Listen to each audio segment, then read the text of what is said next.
ओम शांति। 2 जनवरी 2026 के ईश्वरीय महावाक्य। सबसे पहले मुरली के मुख्य पॉइंट्स।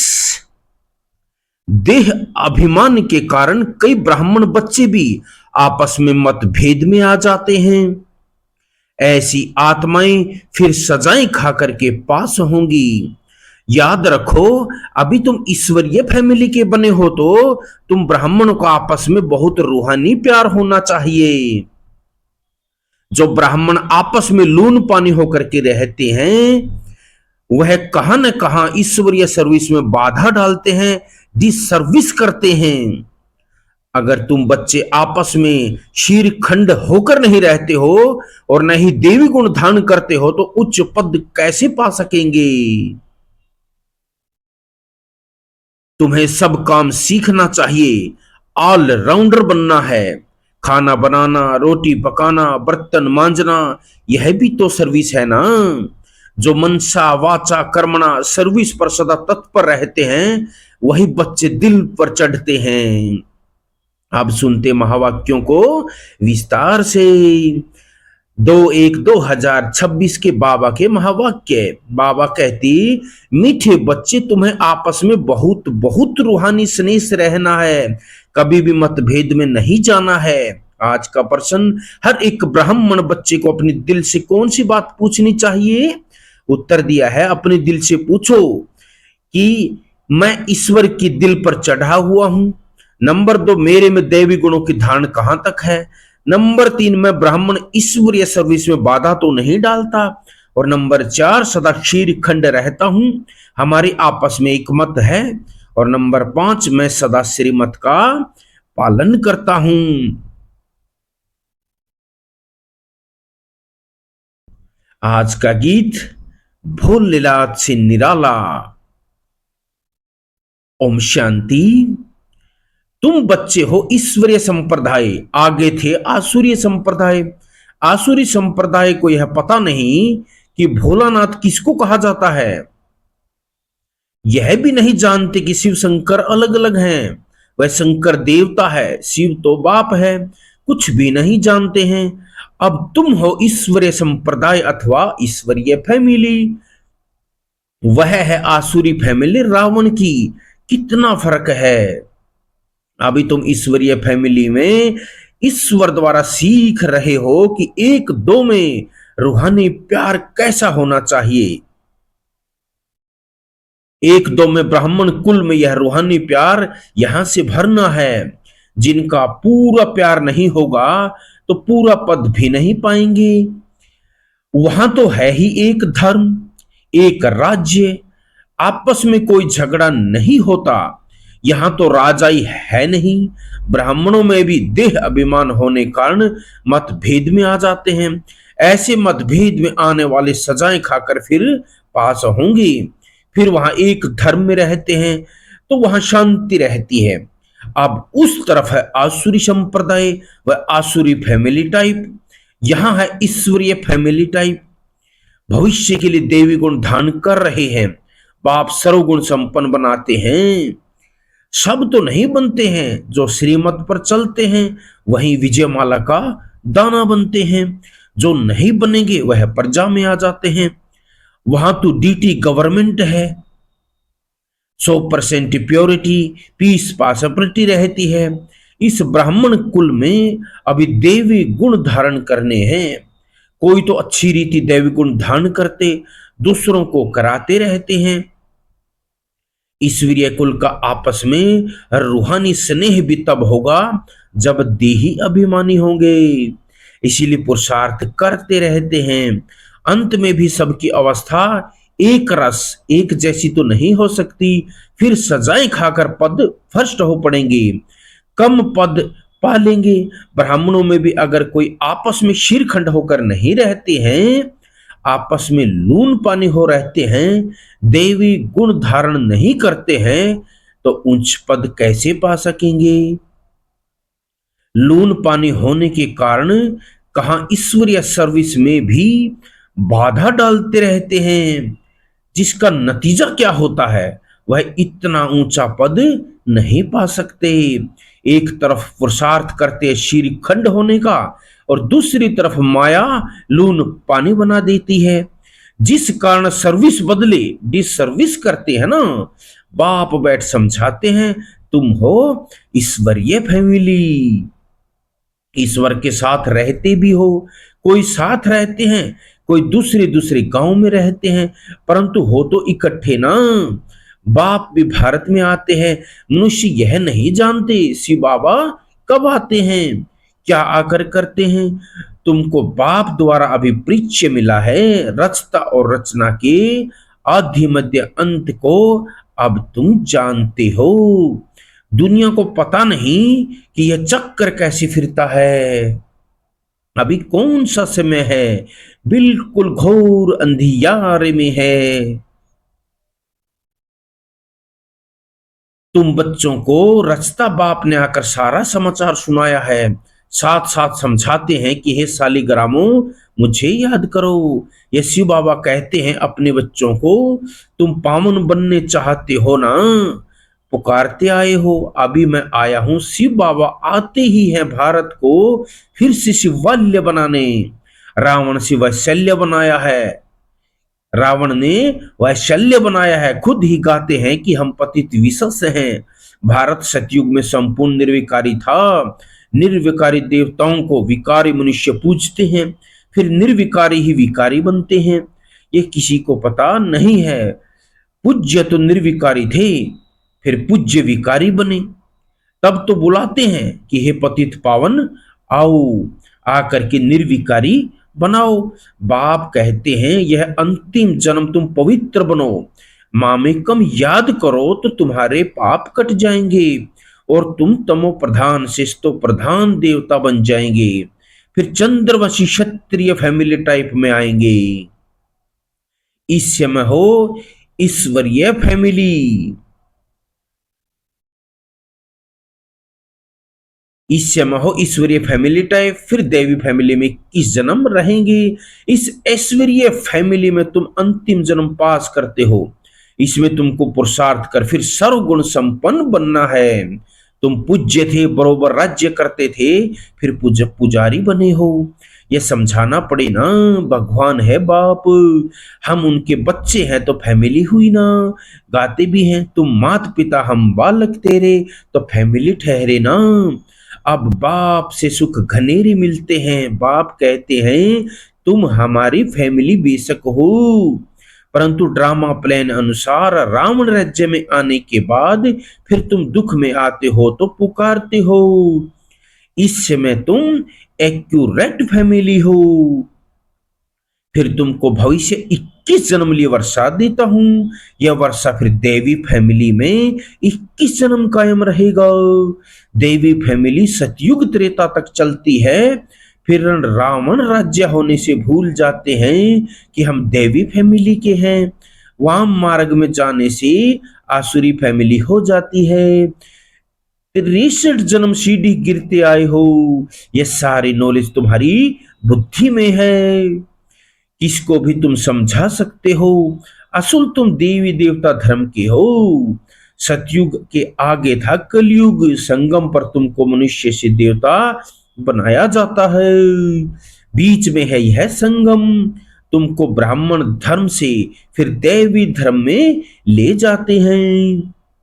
समझाया जाता है लक्ष्मी नारायण ने राज्य कैसे लिया, उनसे पहले आसुरी राज्य था, फिर दैवी राज्य कब और कैसे हुआ। बाप कहते हैं कल्प कल्प संगम पर आकर तुमको ब्राह्मण देवता क्षत्रिय धर्म में ले आते हैं। यह है भगवान की फैमिली।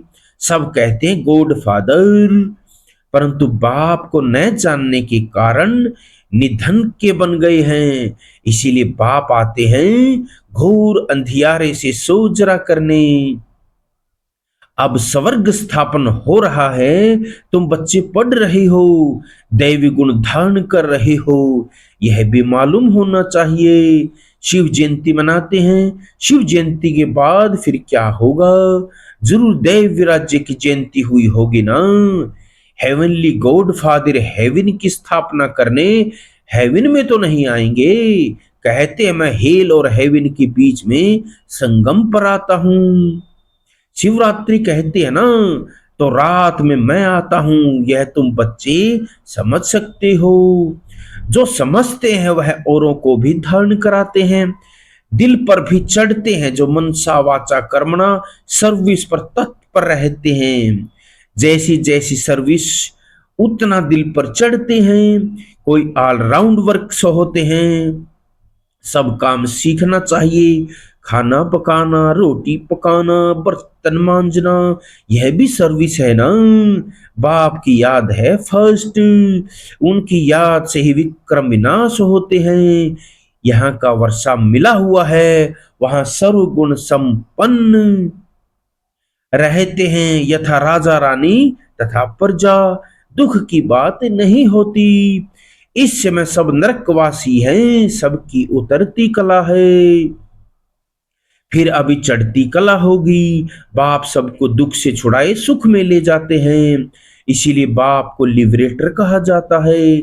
यहाँ तुमको नशा रहता है, हम बाप से वर्षा ले रहे हैं, लायक बन रहे हैं।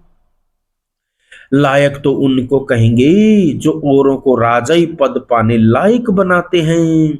यह भी बाबा ने समझाया है। पढ़ने वाले तो बहुत आएंगे, ऐसे नहीं कि सब 84 जन्म लेंगे। जो थोड़ा पढ़ेंगे वह देरी से आएंगे, तो जन्म भी कम होंगे ना। कोई 80, कोई 82, कोई जल्दी आते, कोई पीछे आते। सारा मदार पढ़ाई पर है। साधारण प्रजा पीछे आएगी, उन्हें के 84 जन्म हो न सके, पीछे आते रहते हैं। जो बिल्कुल लास्ट में होगा वह त्रेता अंत में आकर के जन्म लेगा। फिर वाम मार्ग में आते हैं, उतरना उतरता शुरू हो जाता है। भारतवासियों ने कैसे 84 जन्म लिए हैं, उनकी यह सीढ़ी है, यह गोला है। ड्रामा के रूप में जो पावन थे वही अपतित बने हैं, फिर पावन देवता बनते हैं। बाप जब आते हैं तो सबका कल्याण होता है, इसीलिए इसको ऑस्पिशियस युग कहा जाता है। बलिहारी बाप की है जो सबका कल्याण करते हैं। सतयुग में सबका कल्याण था, कोई दुख नहीं था। यह तो समझाना पड़े कि हम ईश्वरीय फैमिली टाइप के हैं, ईश्वर सबका बाप है। यहां ही तुम मात पिता गाते हो, वहां तो सिर्फ फादर कहा जाता है। यहाँ तुम बच्चों को माँ बाप मिलते हैं, यहाँ तुम बच्चों को एडॉप्ट किया जाता है। फादर क्रिएटर है तो मदर भी होगी, नहीं तो क्रिएशन कैसी होगी। हेवनली गॉड फादर कैसे हेवन स्थापन करते हैं, यह न भारतवासी जानते हैं न विलायत वाले ही जानते हैं। अभी तुम जानते हो नई दुनिया की स्थापना और पुरानी दुनिया का विनाश, तो जरूर संगम पर ही होगा। अभी तुम संगम पर हो। अभी बाप समझाते हैं, माँ में कम याद करो, आत्मा को याद करना है, परमपिता परमात्मा को। आत्माएं और परमात्मा अलग रहे बहुकाल, सुंदर मेला कहाँ होगा।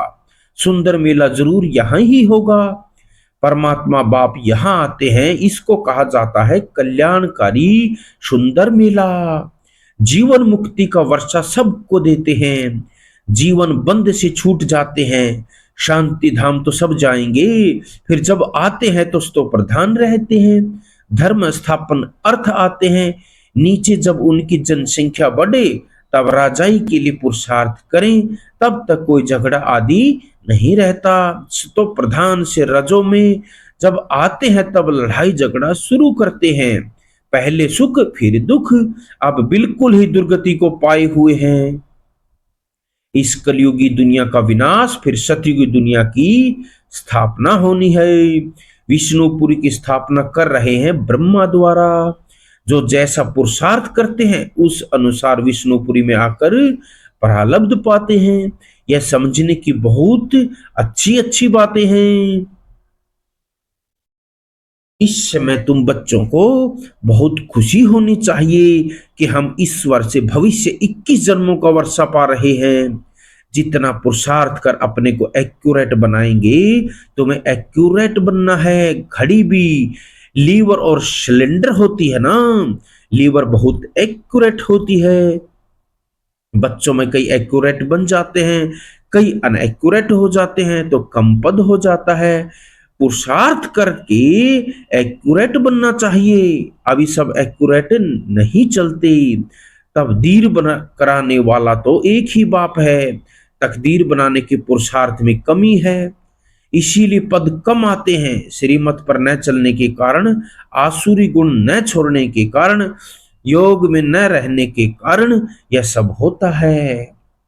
योग में नहीं है तो फिर जैसे पंडित, योग कम है इसलिए शिव बाबा तरफ लव नहीं रहता, धारण भी कम होती है, वह खुशी नहीं रहती, शक्ल ही जैसे मुर्दों मिसल रहती है। तुम्हारे फीचर तो सदैव हर्षित रहने चाहिए, जैसे देवताओं के होते हैं। बाप तुमको कितना वर्षा देते हैं। कोई गरीब का बच्चा साहूकार के पास जाए तो उनको कितनी खुशी होगी। तुम बहुत गरीब थे, अब बाप ने अडॉप्ट किया है तो खुशी होनी चाहिए।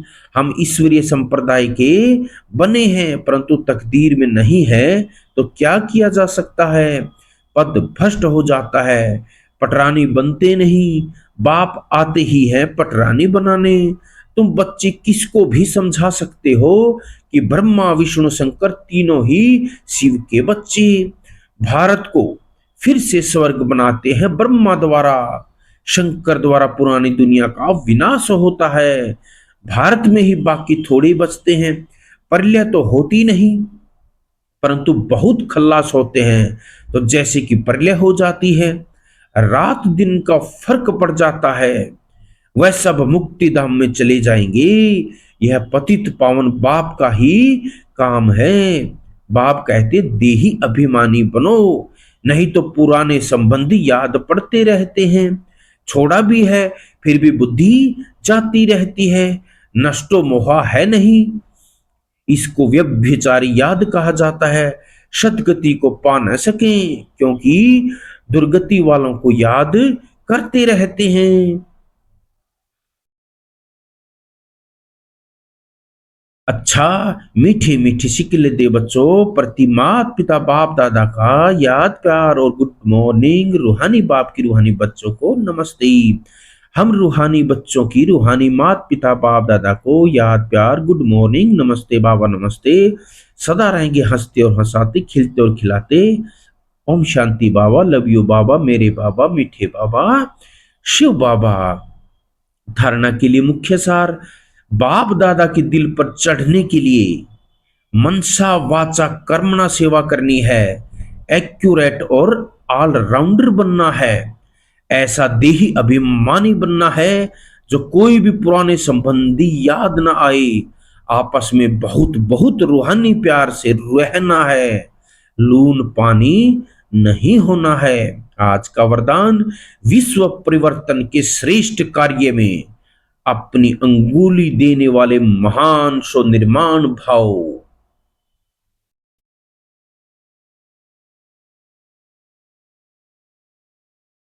जैसे कोई स्थूल चीज बनाते हैं तो उसमें सब चीजें डालते हैं, कोई साधारण मीठा या नमक भी कम हो तो बढ़िया चीज भी खाने योग्य नहीं बन सकती। ऐसे ही विश्व परिवर्तन के इस श्रेष्ठ कार्य के लिए हर एक रत्न की आवश्यकता है। सबकी अंगुली चाहिए, सब अपनी अपनी रीति से बहुत बहुत आवश्यक श्रेष्ठ महारथी हैं। इसीलिए अपने कार्य की श्रेष्ठता के मूल्य को जानो। सब महान आत्माएं हो, लेकिन जितने महान हो उतने निर्माण भी बनो।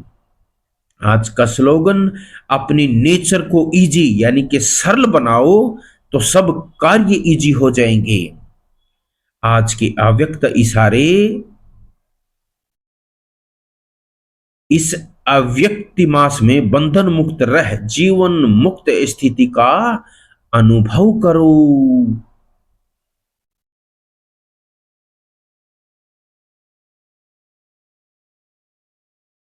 जीवन में रहते समय नाजुक होते परिस्थितियां, समस्याएं, वायुमंडल डबल दूषित होते हुए भी उसके प्रभाव से मुक्त जीवन में रहते इन सर्व भिन्न बंधनों से मुक्त रहना है। एक भी सूक्ष्म बंधन नहीं हो, ऐसा हर एक ब्राह्मण बच्चे को बंधन मुक्त जीवन मुक्त बनना है। संगम युग पर ही इस जीवन मुक्त स्थिति की प्रारब्ध का अनुभव करना है।